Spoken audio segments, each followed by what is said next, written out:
we've talked about what's going on, where we are, and you've talked about what needs to be done for some of these things to change. Now I want to take a look at you as a person.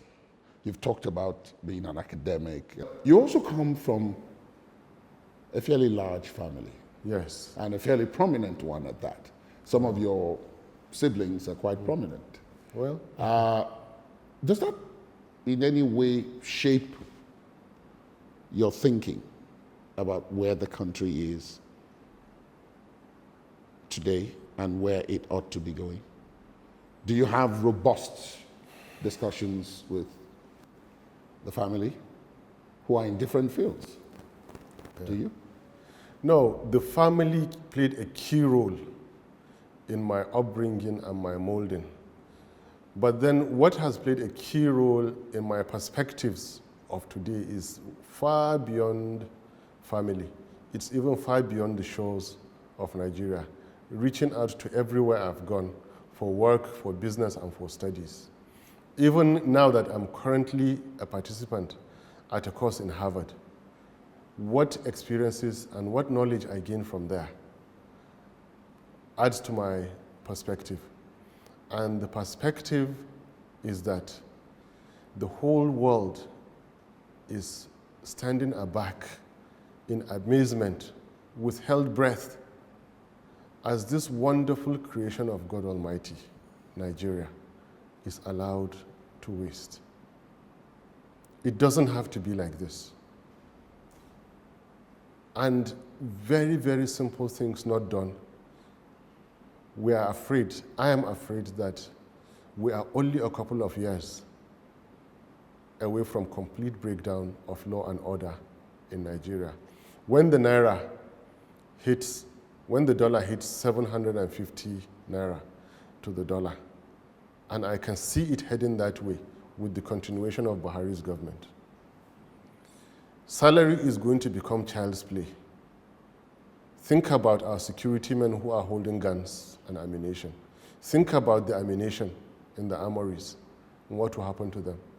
When it becomes somebody else's and those in the armory are broken and sold, that is classic anarchy. These are the things I'm afraid of, genuinely, and they are on their way to happening. While they are on their way to happening, so sad that you are here afraid that delegates are just going to go for the highest bidder.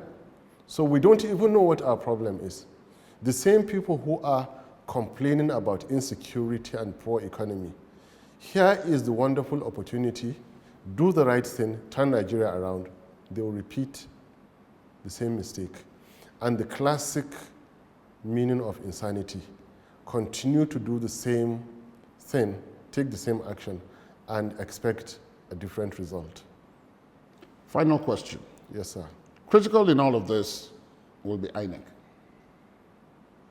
Do you think they'll do a good job? I have my breath held. I have reasonable doubts. Because the disappointment we suffered from Buhari makes me all the time to remember those promises. And I have my, in fact, as a matter of fact, I have my doubts about that. You think that there might be trouble with the umpire? I have my doubts about the fairness. I have reasons to doubt fairness of the umpire. I'm not doubting the integrity of the individuals. They are people of integrity. But with what I have seen Buhari's government cover, if they can see corruption and look away, if they can see killings and insecurity and look away, if they can uphold nepotism, if they can look away when elections are being rigged in APC states and say that, by the way, PDP used to rig us out. This is wrong. This is not leadership. If I were Buhari, if there were fraudulent elections in any local government, for example, in Kaduna State, where I come from, I will cry out, and I will cry out loud. If I were Buhari and local government elections are not, or local government councils are not as per the Constitution of Nigeria, I will cry and cry out loud. The Constitution says there shall exist elected local government councils. Now, governors are so powerful, they have bamboozled and bullied everybody to submit that every governor can, at his own will, just organize. In the meantime, if he ran for 3 years like we did in Kaduna State with appointed, so they have run 2 tiers of government as state governors, and that tells you why state governors are so rich and powerful. So in summary, to answer your question, without questioning the individual integrity of those at INEC, judging from the way Buhari's government has handled the affairs of Nigeria since 2015, I have genuine reasons to doubt fairness in elections.